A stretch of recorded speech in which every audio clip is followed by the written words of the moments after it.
अब तक आपने देखा, हनीमून पर सृष्टि को बचाते हुए विशु की मौत हो जाती है। रागिनी शादी छोड़ वापस अनुराग के पास आकर अपने प्यार का इजहार करती है। सृष्टि को समाज के तानों से न बचा पाने के कारण बैजू घर छोड़कर चला जाता है।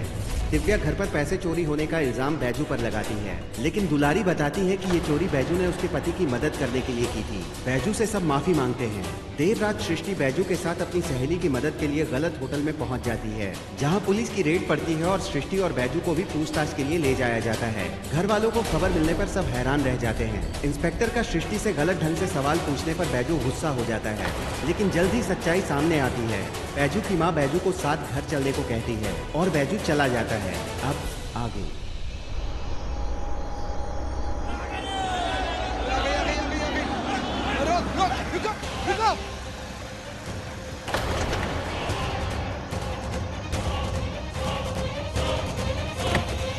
हम अपने मोहल्ले में ऐसी चरित्रहीन लड़की को नहीं रहने देंगे। हम अपना मोहल्ला खराब नहीं होने देंगे। बिल्कुल नहीं होने देंगे। देखिए, आप सब रास्ता छोड़िए और हटिए यहाँ से। क्या तमाशा कर रहे हैं आप लोग? देखिए, हमारा माथा ना पहले से बहुत गर्म हुआ है, समझे आप?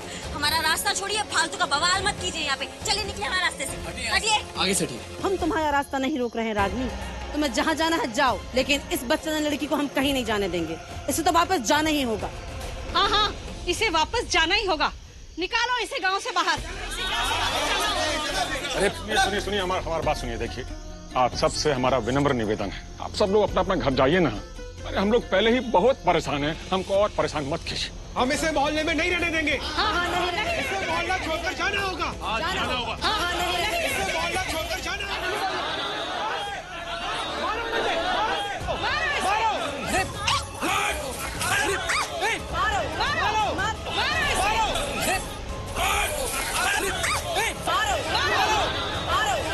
अरे पागल होगा क्या? दिमाग खराब है तुम्हारा।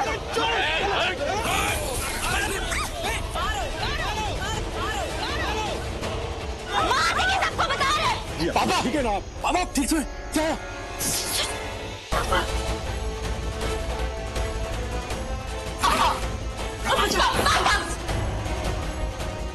छोड़ हमें, चल कर दे इसका मुंह काला।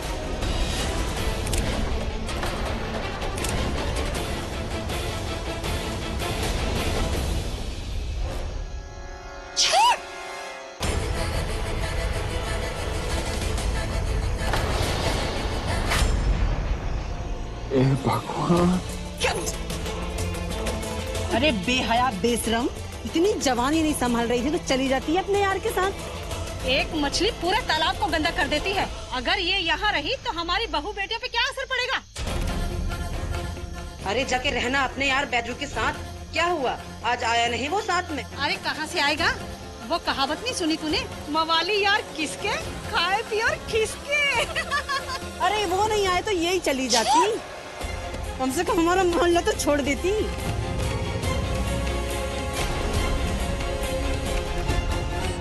अभी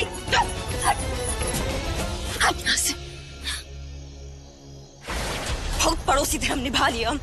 अब हम रागिनी सिंह पर उतर के आएंगे। एक और कदम आगे बढ़ा किसी का तो उस कदम पर पछतावा होगा, सबको बताए दे रहे हैं। ये हमारी ना देवरानी है, इसके लिए मार खा सकते हैं तो मार भी सकते हैं, समझे? जल्दी से घर जाओ सबके सब यहाँ से। घर जाओ, निकलो यहाँ से, निकलो।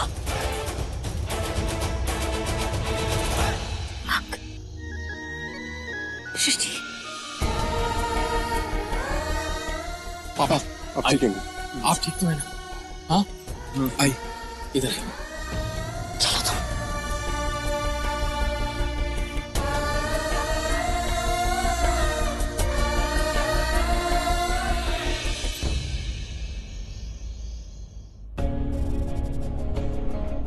लरिया, पानी ले आओ। सृष्टि बेटा, औरिया, ये सब कहाँ है? किसने किया ये सब? आई, जो कुछ भी हुआ ना बाहर, उसको एक बुरा सपना समझ के ना भूल जाओ। तो सोचो मत। आई लो पानी पियो। सृष्टि, क्या सोच रही हो तुम? पानी पी लो। चलो चलो हमारे साथ।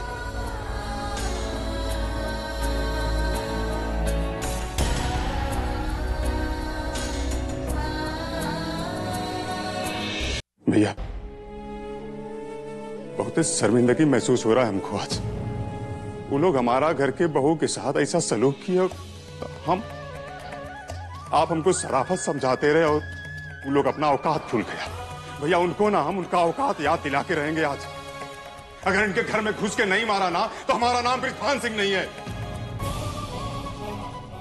आप हमको रोकेंगे नहीं? चाचा, ये मारपीट वाला तरीका सही नहीं है।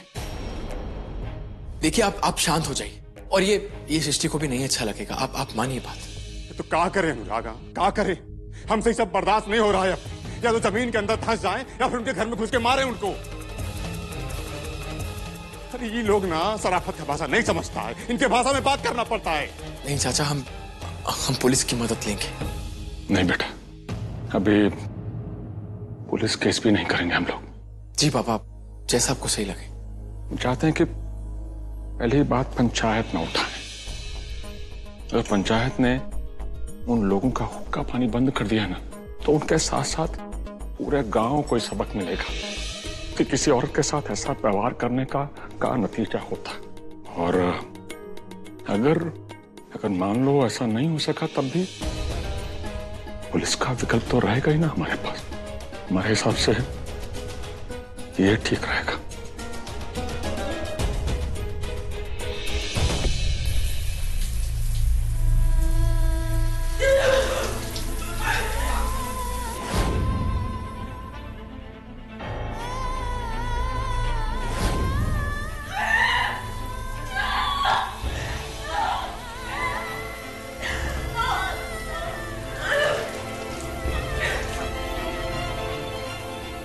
बेहया बेशरम, इतनी जवानी नहीं संभाल रही थी तो चली जाती है अपने यार के साथ।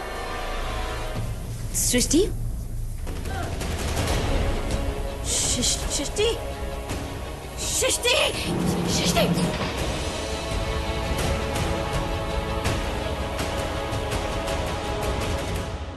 इधर आओ सृष्टि। क्या कर रही हो तुम? क्या हो गया तुम? देखो, दाग निकल गया है। दाग छूट गया, एक भी दाग नहीं है, एक भी दाग नहीं है। नहीं छूट गया, छूट गया, पूरा दाग निकल गया। तुम हमारे साथ निकल गया, कुछ भी नहीं है, एक भी दाग नहीं है। तुम हमारा बात मानो, क्या हो गया तुम्हें? नहीं लो तुम, एक भी दाग नहीं है। सृष्टि, सारा दाग निकल गया। हमारी तरफ देखो, हमारी तरफ देखो, नहीं है दाग। हम सब तुम्हारे साथ है सृष्टि। अब तुम तो बहुत स्ट्रांग हो ना, फिर तुम कैसे कमजोर पड़ गई? तुम थोड़ी ना कमजोर पड़ सकती हो। एक भी दाग नहीं है। हमारी तरफ देखो सृष्टि।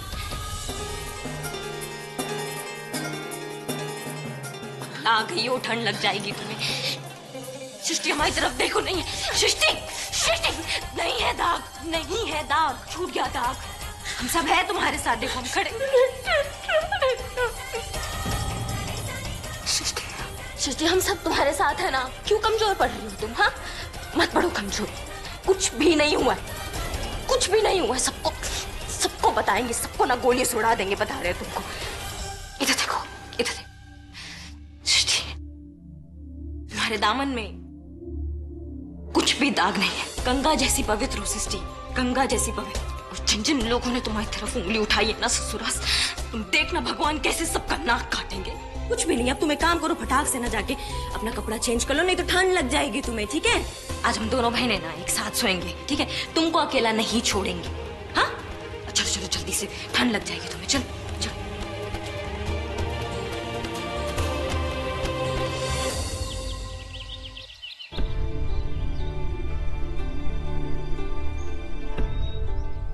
सरपंच जी, आज पहली बार विद्यमान आपके नीचे आया है। बहुत कानून झाड़ता था और उसकी बहू सृष्टि सिंह यही तो मुखियाइन को जेल भेजी थी।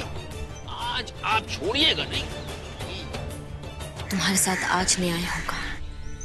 सरपंच का दर्जा ना ईश्वर से भी बड़ा होता है। जिसने तुम्हारे साथ बदतमीजी की है ना, आज उन सबको सजा मिलेगी। गांव वालों, अब पंचायत की कार्रवाई शुरू की जा रही है। विद्वान जी के परिवार से अनुरोध है कि सारे मामले को पंचायत के सामने विस्तार से बताया जाए। कौन बताएगा? हम बताएंगे। दरअसल हुआ ये था। हाँ भैया, रूम नंबर 206 बताइए। ऊपर है। अरे तो ऊपर कैसे जाएंगे? सीढ़ी से। पुलिस की रेड पड़ी। अरे चिकने, निकल निकल, जल्दी निकल।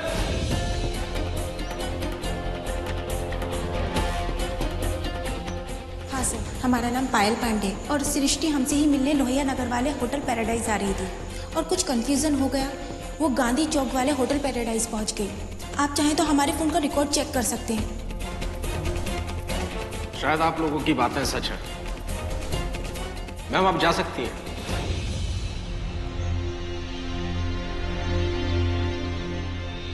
हम अपने मोहल्ले में ऐसी चरित्रहीन लड़की को नहीं रहने देंगे। मारो इसे, मारो, मारो।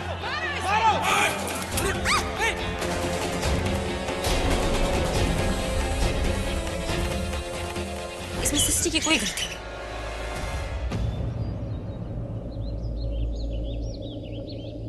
पुलिस की आंखों में धूल झोंक सकते हैं आप लोग, लेकिन हमारी आंखों में नहीं। हमें सब किससे जानते हैं, क्यों भाई लोग? सरपंच जी, ये औरत बदचलन है।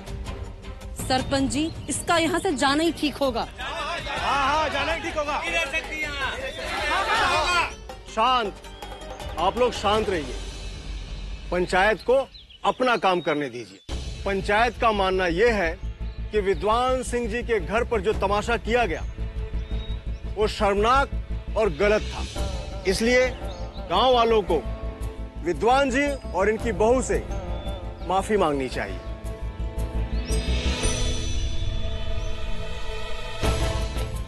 ये कैसा फैसला है? गलत बात है सरपंच जी, गलत बात है ये। कैसा फैसला? एक सेकेंड।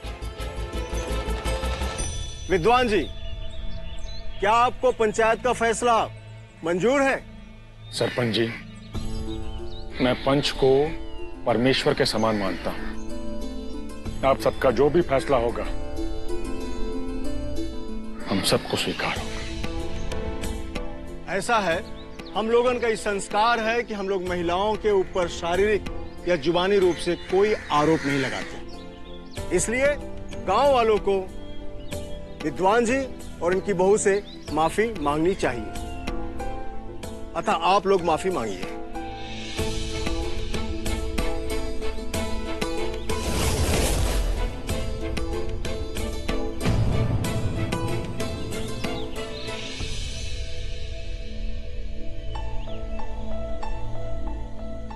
धन्यवाद सरपंच जी। एक मिनट विद्वान जी, कहां चले? करो, जल्दी है का? अरे बैठिए, अभी तो हमने आधा ही फैसला दिया है। अभी आधा मामला तो सुनवाई के लिए बाकी है। बैठिए तो सही।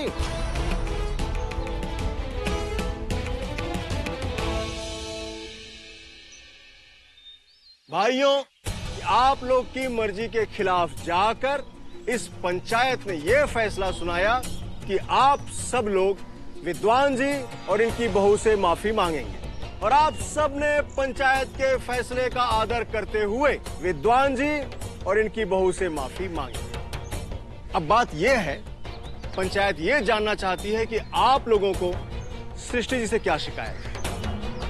आखिर ये मुद्दा भी तो पंचायत के सामने आना चाहिए ना। अरे इस लड़की के लक्षण अच्छे नहीं हैं।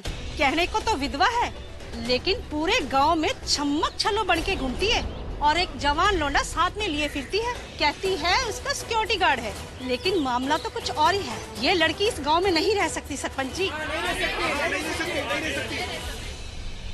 अरे ये तो अच्छा हुआ कि होटल के कमरे में पकड़ी गई, वरना ये तो रास्ते में भी इसकोबाजी करती फिरती है। ये देखिए फोटो इसकी, देखिए सब लोग देखिए।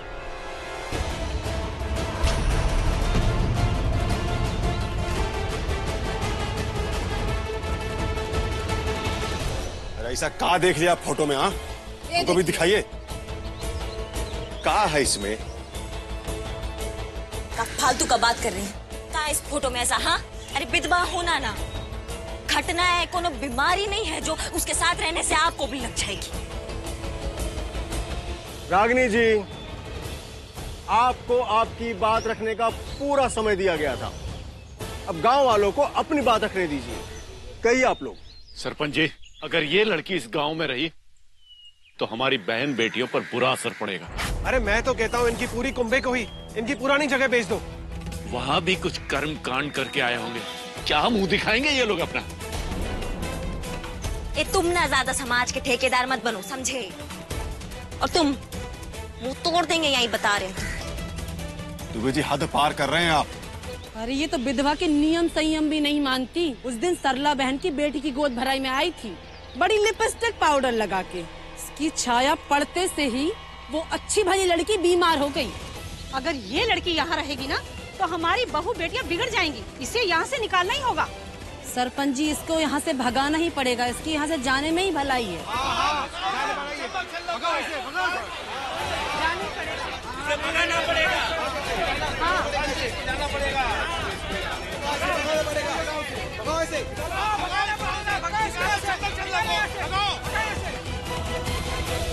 घर के बड़े बैठे, तुम शांत रहो। एक बात ना सबके सब कान खोल के सुन लो। हमारी सृष्टि ना गंगा के जैसे पवित्र है, समझे? सूरज पे थूकने का कोशिश मत कीजिए, सबका मुंह गंदा हो जाएगा। नहीं समझे में आ रहा ना तो फिर समझाएंगे अपने तरीका में। एक सेकेंड, ये पंचायत भवन है, यहाँ आपकी ये गुंडागर्दी नहीं चलेगी, समझे? सरपंच जी, एक बात समझ में नहीं आ रहा हमको कि आप में से किसी को भी ये दिखाई नहीं पड़ रहा है कि हमारी बहू, अरे लड़की होने के बावजूद इतना पढ़ी लिखी है, वकील है, छोटे बच्चों को लिखाती है, पढ़ाती है, दूसरों का भला करती है।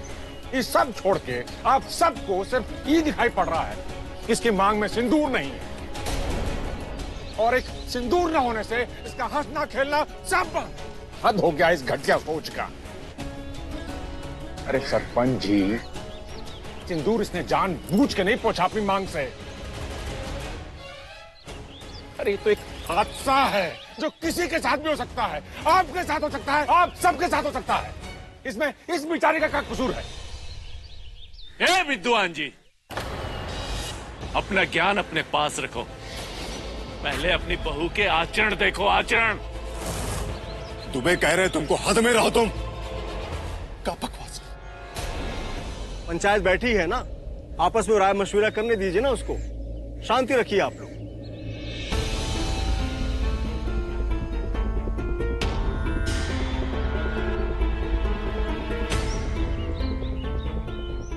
ऐसा है विद्वान जी कि समाज में महिलाओं के सुरक्षित सम्मान और जीवन यापन के लिए नियम कानून बनाए गए हैं। खासकर विधवा महिलाओं के लिए भी समाज ने नियम और कानून बनाए हैं। अरे कमल, जरा वो बोर्ड ले आओ।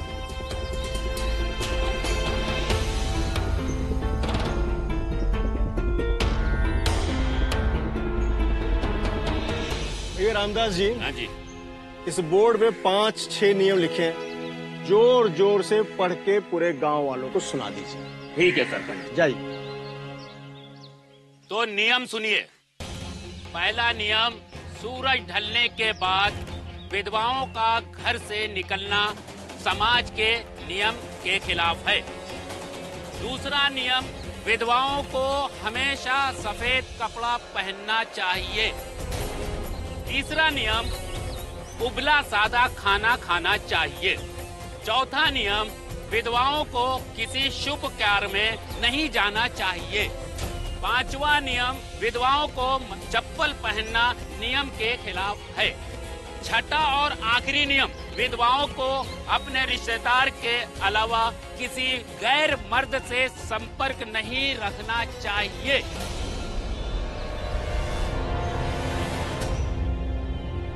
जैसा कि आप लोगों ने बोर्ड पे लिखे हुए नियम और कानून जो विधवाओं के लिए बनाए गए हैं समाज के द्वारा, वो आप लोगों ने पढ़ भी लिए और सुन भी लिए। विद्वान जी, अगर आपकी बहू को इस गांव में रहना है तो ये सारे के सारे नियम का पालन करना होगा। और वो भी बिल्कुल कड़ाई के साथ, क्योंकि वो एक कहावत है ना, सावधानी हटी कि दुर्घटना घटी। सरपंच जी, आज के जमाने में ना दकियानुसी बात कोई मानता नहीं है, और काहे मानेगा। और आप भूल रहे हैं कि हमारा भतीजा मरा है, उसकी पत्नी अभी जिंदा है। अरे काहे उसको जीते जी मार देना चाहते हैं आप लोग। गजब गजब करते हो ब्रिज बाबू, गजब। रंग बदलने में इतने माहिर हो कि गिरगिट भी शर्मा जाए। जब हमने ये फैसला सुनाया कि गांव वाले विद्वान जी और उनकी बहू से माफी मांगे, तो हमारा वो फैसला बिल्कुल सही था। और अब हमारा फैसला गलत है।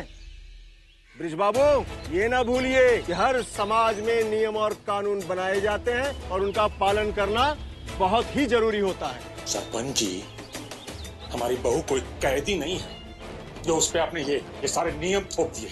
देखिए, हम पंचायत का बहुत सम्मान करते हैं, लेकिन आपके ये कोई भी नियम हमको बिल्कुल स्वीकार नहीं। चलो बच्चों। एक मिनट विद्वान जी, एक मिनट। पंचायत के सुनाए हुए फैसले का निरादर करना अपराध है और उसका दंड मिलेगा तुम्हें।